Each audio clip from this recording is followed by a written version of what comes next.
Bismillahirrahmanirrahim. Assalamualaikum warahmatullahi wabarakatuh. Alhamdulillahi rabbil alamin. Wassalatu wassalamu ala ashrafil mursalin wa ala alihi tayyibin wa ashabihi al-ghurril bayamin wa man tabi'ahum bi ihsanin ila yaumiddin. Ashhadu an la ilaha illallah wahdahu la sharika lah waliyus salihin wa khaliqul khalqi ajma'in wa ashhadu anna Muhammadan abduhu wa rasuluhu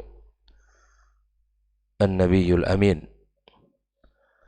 Qala ta'ala ya ayyuhalladzina amanu ittaqullaha haqqa tuqatih wa la tamutunna illa wa antum muslimun.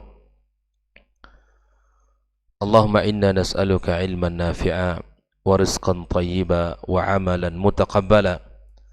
Amma ba'd, kaum muslimin dan muslimat, hadirin hadirat, wal mustami'in wal mustami'at, wal musyahidin wal musyahidat rahimakumullah.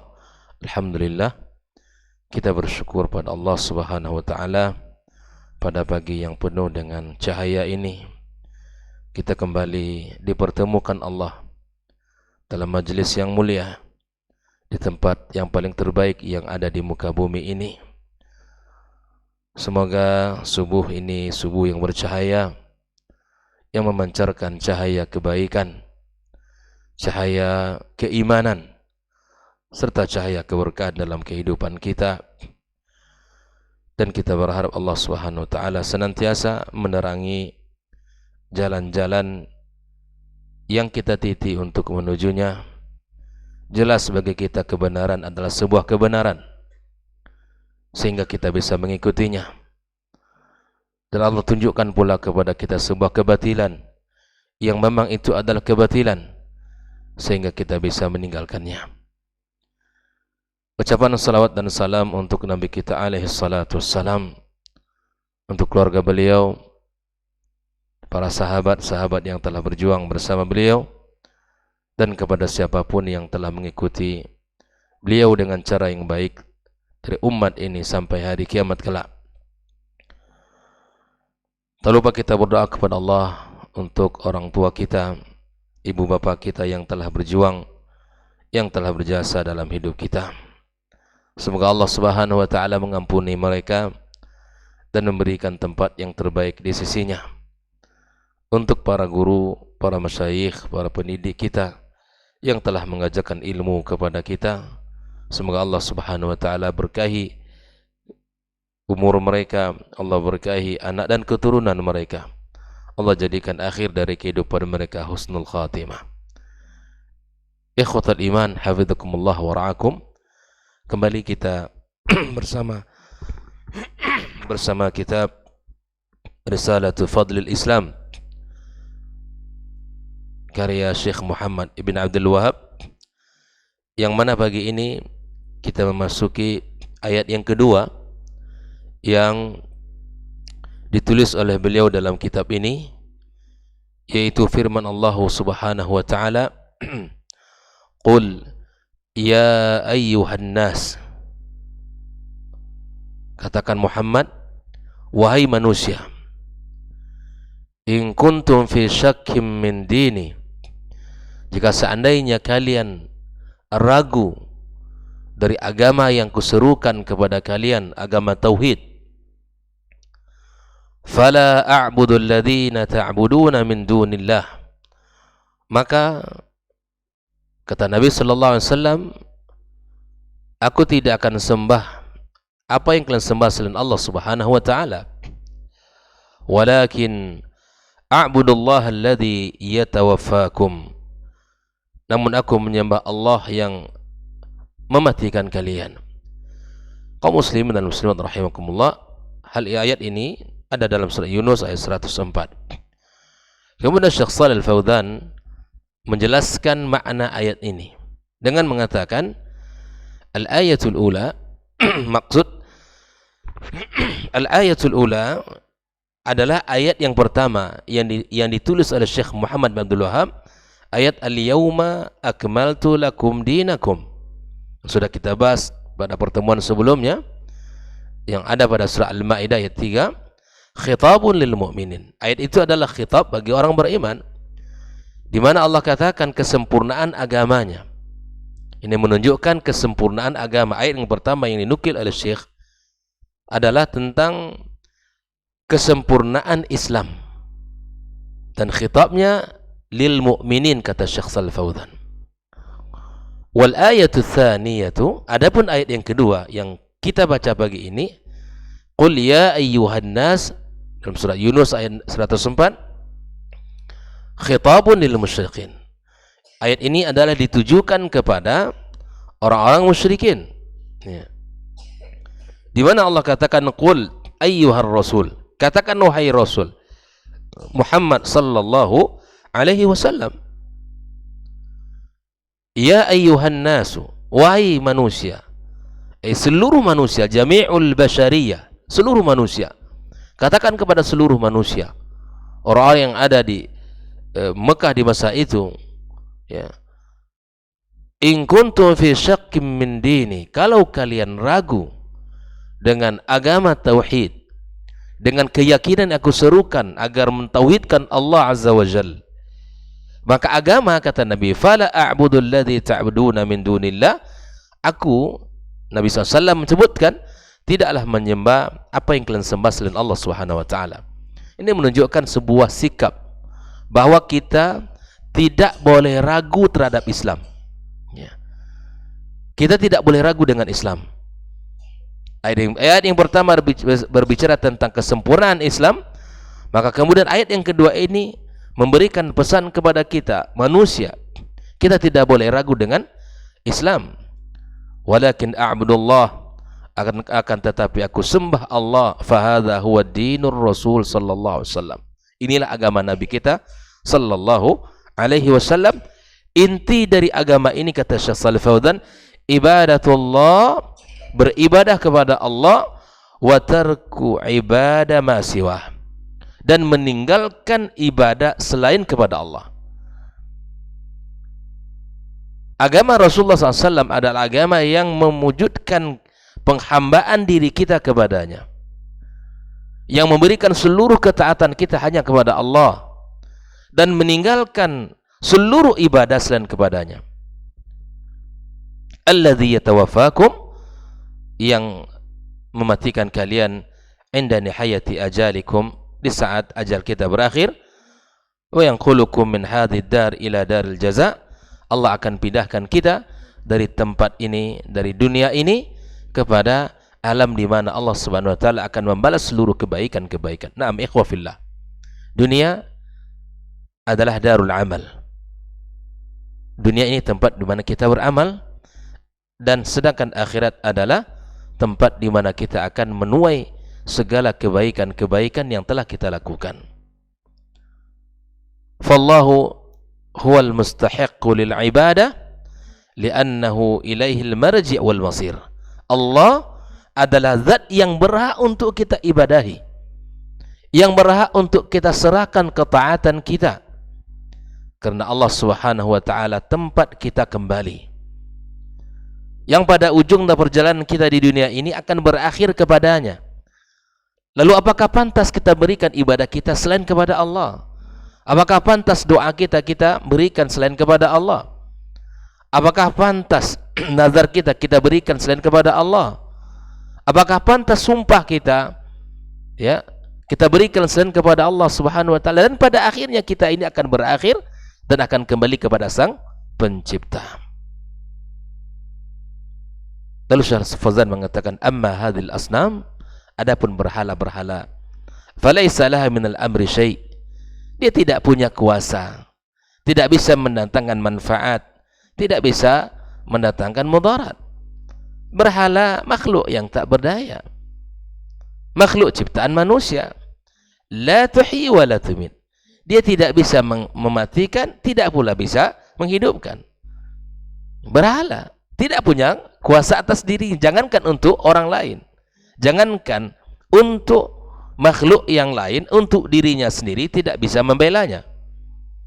Akankah kita berikan ketaatan itu kepadanya? Nah ini, wala tujazi ahada, ya, berhala juga tidak bisa memberikan balasan sedikit pun. Ya. Li'annaha makhluqat. Dia juga makhluk. Makhluk seperti yang lain, diciptakan, dibuat oleh manusia. La tamliku li nafsiha dharra wala naf'a. Dia tidak mampu untuk memberikan, ya, untuk dirinya mudarat, dan juga tidak memiliki manfaat. Dia tidak mampu untuk menolak kemudaratan untuk dirinya, juga tidak mampu untuk mendatangkan manfaat untuk dirinya. Fa kaifa tamliku li ghairiha, bagaimana mungkin untuk orang lain dia bisa memberikan manfaat atau menolak mudarat. Ya, ini merupakan kebiasaan di masa jahiliyah, di mana mereka, ya, setiap kali ingin safar, mereka membuat, ya, Tuhan mereka, ya, membuat patung-patung itu dari bahan makanan mereka. Ya, di saat mereka safar, mereka bawa. Namun di saat bekal mereka habis, mereka makan semuanya. Fahadha minal ajaib, dan ini merupakan perbuatan yang aneh, gitu ya. Aneh bukan aneh. Tuhan mereka buat sebagai keyakinan bahwa dia akan bisa memberikan manfaat. Namun di saat mereka tidak punya bekal atau kehabisan bekal, Tuhan mereka makan.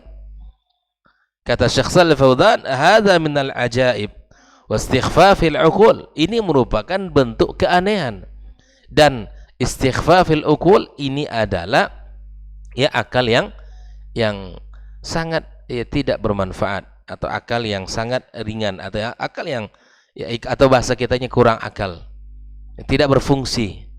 Yang seharusnya Tuhan disembah, dimuliakan, akhirnya Tuhan dimakannya. Maka itulah ikhwah fillah rahimakumullah, Allah Subhanahu wa taala mengatakan, innal ladzina tad'una min dunillahi ibadun amsalukum. Sesungguhnya yang kalian minta, yang kalian sembah selain Allah adalah makhluk hamba seperti kalian. Apa yang mereka lakukan dari berhala-berhala itu adalah hamba seperti mereka. Fad'uuhum falyastajibu lakum in kuntum shadiqin. Kalau begitu, kalau kalian yakin, maka mintalah, doalah, sembahlah dia, jika seandainya, sehingga mereka bisa memberikan apa yang kalian minta. Jika seandainya kalian termasuk orang-orang yang shadiqin. Allah tantang mereka ini. Allah tantang. Dan hal ini tidak mungkin, tidak mustahil terjadi dalam kehidupan kita pula. Ya, banyak orang hari ini yang menyembah selain Allah Subhanahu wa taala, bahkan, ya, menyembah yang mungkin tidak berhala namanya, tapi kedudukan fungsinya seperti berhala. Ya. Al-A'raf 194. Kemudian Allah Subhanahu wa taala juga mengatakan, in tad'uuhum la yasma'u du'aakum. Jika kalian minta kepadanya, maka mereka tidak akan pernah mendengarkan permintaan kalian. Gitu ya? Tidak akan pernah. Walau sami'u mastajabu lakum. Kalaupun mereka mendengarkan, kata Allah. Ini sindiran bukan? Kalau kalian meminta kepada berhala-berhala itu tak akan mendengarkan permintaan. Kalau seandainya pun mereka mendengarkan, mereka akan mampu memberikannya. Ini ayat sangat terang benderang. Kalau orang yang menggunakan akalnya dengan baik, maka tidak akan mau untuk meminta kepada selain Allah Subhanahu wa taala, bil khusus kepada berhala ini. Wa yaumal qiyamati yakfurun. Di hari kiamat termasuk orang-orang yang kafir. Fa hadza mukhatabatun lil uqul. Ini adalah khitab yang langsung Allah tujukan kepada akal. Wahai manusia yang berakal, gunakan akalmu. Makhluk-makhluk yang kalian minta, yang kalian sembah, yang kalian minta tolong, enggak punya apa-apa. Tidak bisa bela dirinya, tidak bisa membela orang lain. Apalagi memberikan manfaat kepada orang lain. Ikhwafillah rahimakumullah. Lalu kemudian Syekh Shalih Fauzan menyebutkan, fala a'budu alladhina ta'buduna min dunillah walakin a'budullah.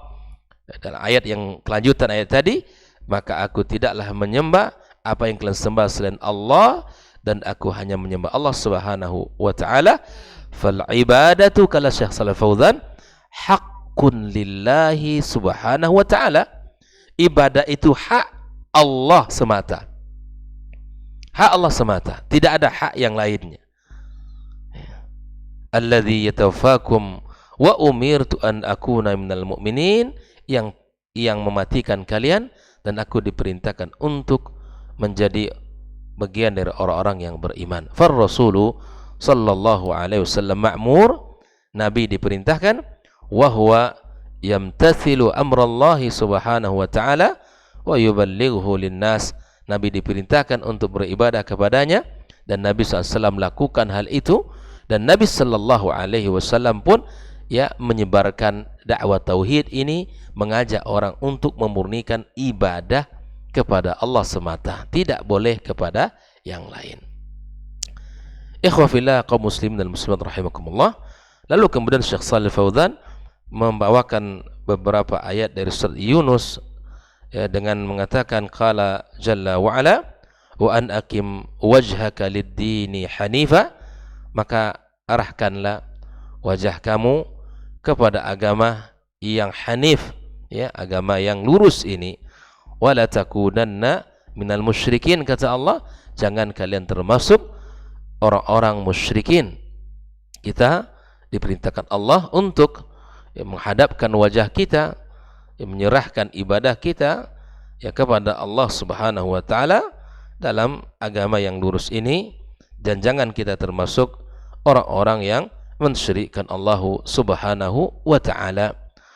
Wala tad'u min dunillah, jangan kalian sembah selain Allah, ma la yanfa'uka wa la yadhurruk, Rabb yang tidak memberikan manfaat kepadamu, yang juga tidak mendatangkan atau menolak mudarat bagi kamu. Fa in fa'alta, di sini khitabnya kepada Muhammad. Wahai Muhammad, jika engkau lakukan itu, fa innaka idzam minadh dhalimin, engkau termasuk orang-orang yang zalim. Kalau beribadah kepada selain Allah, meminta selain kepadanya, maka ini adalah kezaliman. Maka ikhwah fillah, ketika orang mensyirikkan Allah, berarti dia melakukan kezaliman yang paling besar. Inna syirka la zulmun azim. Makanya dakwah kita selalu mengingatkan agar kita ini terbebas dari kesyirikan. Terbebas dari kesyirikan.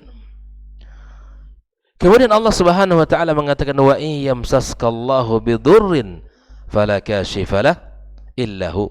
Andaipun Allah Subhanahu wa taala memberikan satu ujian, kesulitan, marabaya, maka tidaklah ada yang bisa membebaskan kita dari kesulitan itu, melepaskan kita dari kesulitan, kecuali Allah Subhanahu wa taala. Wa in yuridka bi khairin, jika Allah menginginkan kebaikan untuk kalian, untuk kamu, fala radda li fadlih, maka tidak ada pula orang yang bisa menolak kebaikan itu. Yusibu bihi man yasha min ibadihi wa huwal ghafurur rahim. Allah berkehendak untuk memberikan ujian kepada siapapun yang Allah inginkan, dan Allah Subhanahu wa taala Maha Ghafur, Maha Pengampun dan Maha Pengasih. Ikhwah fillah rahimakumullah, Allah Azza wa Jalla yang memiliki kuasa atas kita, yang memiliki kekuatan atas kita. Lalu Allah katakan, qul ya ayyuhan nas, katakan Muhammad, wahai manusia, qad ja'akumul haqq, telah datang kepada kalian sebuah kebenaran, min rabbikum, dari Rabb kalian. Faman ihtada, barang siapa yang mendapat petunjuk, fa innama yahtadi li nafsi, maka dia sesungguhnya telah mendapatkan petunjuk untuk dirinya. Wa man dhalla fa innama yadhillu 'alaiha, walaupun sesat, maka kesesatan itu akan memberikan bahaya untuk dirinya. Wa ma ana 'alaikum biwakil, dan aku tidak punya wakil atas kalian.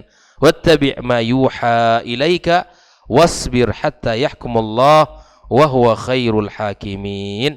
Ikutilah apa yang diwahyukan kepada engkau dan bersabarlah sampai hatta yahkumullah, sampai Allah Subhanahu wa taala menetapkan, wa huwa khairul hakimin, dialah Allah yang hakim yang paling terbaik. Ikhwah fillah rahimakumullah, ini ayat dijelaskan oleh Syekh Shalih Fauzan, qala ayatun azimatun, ayat-ayat yang sangat agung. Fiha mufasalah bainal haqqi wal batil, ada pemisahan antara hak dan batil. Dalam ayat ini dijelaskan bagaimana hak itu diikuti, bagaimana al-batil itu harus dijauhkan. Laisa fiha lubsun wala ghumud, kebatilan dan sebuah kebenaran tidak ada ghumud, tidak ada keraguan, tidak ada sesuatu yang tidak jelas. Al-haqu wal haq, al-batil wal batil. Jelas, kalau engkau sembah Allah, sembah Allah, murnikan tauhid. Ya, kalau tidak berarti Anda masuk kepada orang-orang musyrikin. Ya. Ar-Rasul SAW ya'budullah. Qudwah kita Muhammad SAW menyembah Allah. Wa haula'i ya'buduna ghairallah. Selain orang-orang yang beriman kepada Rasulullah, mereka menyembah selain Allah. Bal ya'buduna makhluqat laisa biyadiha syai'. Bahkan mereka menyembah makhluk-makhluk yang tidak punya kuasa atas diri mereka sendiri. Wala tamliku syai'a. Fahadhihi mufasalah baina at-tauhid wa syirki. Inilah perbedaan, pemisahan antara tauhid dan syirik. Jadi jelas ya, tauhid ya tauhid, murnikan ibadah kita. Ya, kesyirikan ya kesyirikan. Dia adalah kezaliman yang mesti kita jauhi. Jangan campur adukkan dalam agama ini antara hak dan batil. Tidak boleh. Di saat kita berserah diri kepada Allah, utuhkan tauhid kita. Jangan kita di dalam kehidupan ini, di dalam menjalankan tugas kita sebagai hamba Allah, tapi kita tetap juga menyenggol sesuatu yang haram. Ya, menyenggol, melakukan sesuatu yang batil. Tidak boleh. Ya. Bersihkan tauhid kita, kita akan merasakan betapa enaknya di dalam beragama ini. Kita yang sudah alhamdulillah dengan izin Allah Azza wa Jalla, semoga Allah kokohkan terus iman kita. Yang belajar tauhid terus, yang mengetahui ini adalah syirik, ya kita jauhkan. Ini adalah tauhid yang mesti kita tegakkan. Kita merasakan betapa indahnya dalam kenyamanan hati kita, jiwa kita di dalam beragama ini. Ya. Maka di sini Rasulullah SAW ma ja'a bi syai'in jadid. Nabi SAW tidak membawa sesuatu yang baru. Wala da'a ila ibadati nafsi. Nabi juga tidak mengajak untuk beribadah kepada dirinya, menyembah dirinya. Wa innama da'a ila ibadatillahi subhanahu wa ta'ala. Sesungguhnya Nabi itu mengajak manusia untuk beribadah kepada Allah Subhanahu wa ta'ala. Dan ini juga pelajaran mahal untuk kita semua. Ketika kita mengajak orang, mendakwahkan orang, bukan kepada diri kita, bukan kepada kelompok kita, bukan kepada golongan kita, tapi yang kita ajak adalah agar orang terbebas dari kesyirikan, mengajak kepada Allah Subhanahu wa ta'ala. Tugas kita sebagai dai mengajak mereka kepada Allah. Adapun hasil dari apa yang kita sampaikan itu bukan tanggung jawab kita. Siapapun, bukan hanya ustadz, para dai, siapapun di antara kita, ajaklah seperti mana Rasul sampaikan, contohkan kepada kita. Kenalkan orang kepada tauhid, sudah. Bukan mengajak kepada diri kita, bukan mengajak kepada kelompok kita dan seterusnya. Tapi ajaklah kepada Allah melalui tauhid yang benar, melalui ibadah yang benar, melalui akidah yang benar, berdasarkan dalil-dalil Al-Quran dan sunnah-sunnah Rasulullah sallallahu alaihi wasallam. Kaum muslimin dan muslimat rahimakumullah, maka di sini letak di mana tugas mulia para nabi dan rasul, semuanya adalah mengajak kepada agama ini, dan mereka semuanya berdakwah kepada tauhid, mengajak memurnikan manusia dari segala bentuk kesyirikan-kesyirikan, dari bentuk penghambaan kepada selain Allah Subhanahu wa taala menuju penghambaan terhadap Allah tabaraka wa taala. Kaum muslimin dan muslimat rahimakumullah. Lalu kemudian Syekh Shalih Fauzan mengatakan, idzan fal islamul ladzi jaa bihi rasul sallallahu alaihi wasallam. Dengan demikian Islam yang dibawa oleh Rasulullah sallallahu alaihi wasallam, ya, huwa ayya'budullahu wa tutraq ibadatu ma siwa. Hanya beribadah kepada Allah semata dan meninggalkan seluruh ibadah selain kepada Allah Subhanahu wa taala. Inilah dakwah kita. Mengajak orang kepada Allah, meninggalkan seluruh pernak-pernik, perilaku-perilaku, ketaatan-ketaatan yang diberikan selain kepada Allah Subhanahu wa taala. Seperti di masyarakat kita, mari kita senantiasa ingatkan bahwa ketika membuka sebuah lahan baru, masih saja ada orang yang menyembelih hewannya yang dihadiahkan untuk penghuni lahan tersebut, atau membuat rumah baru, masih ada saja orang-orang yang menyembelih hewan seperti ayam, lalu kemudian didarahi tiangnya dengan tujuan rumah ini ya tidak disentuh oleh mara bahaya. Atau ada orang yang membeli kendaraan, masih saja ada orang yang mendarahinya dengan darah hewannya dengan keyakinan bahwa itu akan menghindarkan dari musibah. Masih saja ada ketika anaknya lahir, kemudian agar tidak diganggu oleh hal-hal yang akan menyakitkan dia, maka masih saja ada yang menggantungkan sesuatu di pinggang anaknya, di tangannya, di lehernya, dengan keyakinan itu bisa menolak ya gangguan-gangguan tersebut. Masih saja ada ketika buka usaha, dagang, toko, masih ada yang digantungkan ya, yang ditanamkan di depan kedainya atau di restorannya, memajang foto-foto fulan tertentu dengan keyakinan itu bisa mendatangkan orang, bisa mendatangkan ya keramaian, ya laris toko, dan seterusnya. Masih saja ada ya ketika ia bersumpah selain kepada Allah Subhanahu wa taala, dan masih saja ada orang-orang yang bernazar selain kepada Allah Subhanahu wa taala. Masih banyak ya perilaku-perilaku yang menyimpang, perilaku-perilaku yang menyelisih daripada akidah tauhid yang benar ini. Ketika kita menjadi muslim, mukmin sejati, tidak layak kita berikan apapun bentuk ibadah kita selain kepada Allah Subhanahu wa taala. Tidak layak. Murnikan ibadah kita. Tauhid kita hanya kepada Allah Subhanahu wa taala. Ibadah kita hanya kepada Allah. Dia yang akan menerima dan dia akan memberikan balasan. Yang lain sama seperti kita makhluk yang tidak punya kuasa atas siapapun. Kaum muslimin muslimat rahimakumullah, maka kita punya tanggung jawab untuk memurnikan akidah kita. Maka murnikanlah akidah kita, murnikan akidah anak-anak kita, keluarga-keluarga kita, sahabat-sahabat kita, orang-orang terdekat dengan kita, siapapun. Ajak mereka ya, ajak mereka jangan percaya dengan selain Allah Subhanahu wa taala.